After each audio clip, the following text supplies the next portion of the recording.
Extraordinaire ce coup de cœur, le combat des Australiens. Il faut choisir ses combats, vous avez raison. Merci Olivia. Mon métier, ma passion, Armelle Lévy. C'est l'heure de la balade hebdomadaire maintenant, puisque tous les lundis, nous partons à la découverte d'un passionné, d'un amoureux de son métier.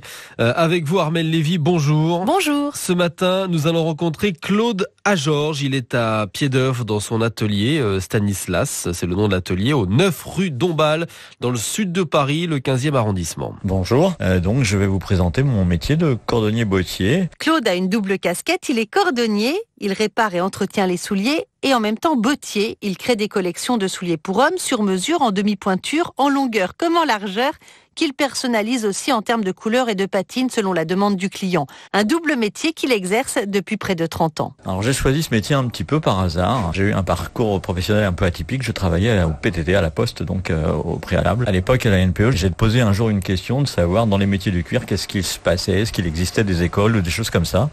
Et on m'a mis en relation avec un artisan qui m'a tout appris, donné la passion du cuir, la passion du travail de ses mains, de réaliser quelque chose de ses mains. Tout ce que je sais, je l'ai appris vraiment sur le tas.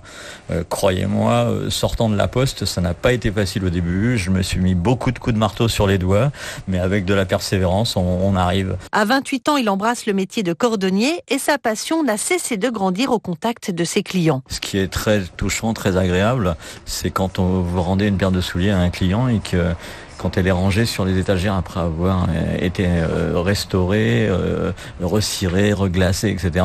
et qu'ils nous disent qu'ils ne la reconnaît pas, qu'il ne reconnaît pas ses souliers, et ça c'est super.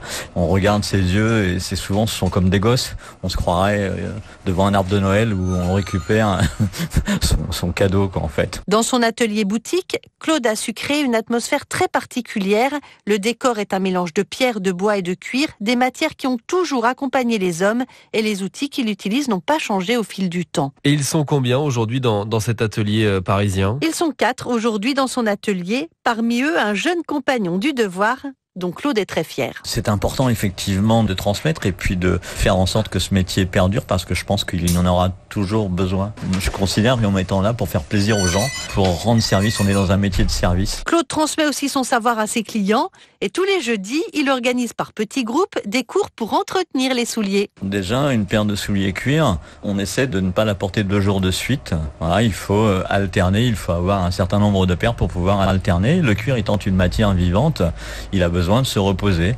Et puis pour les souliers hommes, même pour des souliers femmes, mettre des embauchoirs, donc des formes en bois. L'embauchoir en bois brut va pouvoir absorber cette transpiration, cette humidité en fait. Et puis ensuite, cirer tous les 3 ou 4 jours d'usage, cirer votre paire de souliers avec un bon cirage à base de cire d'abeille. Tout ce qu'il faut savoir pour marcher loin, longtemps et toujours avec élégance. C'est noté, merci beaucoup Armelle, on retient vos bons conseils et on vous dit à la semaine prochaine pour une nouvelle rencontre. Merci beaucoup. En France, l'U2P fédère l'ensemble des artisans, commerçants et professionnels libéraux. Retrouvez ces entreprises qui sont au cœur de la croissance et de l'emploi sur u2p-france.fr.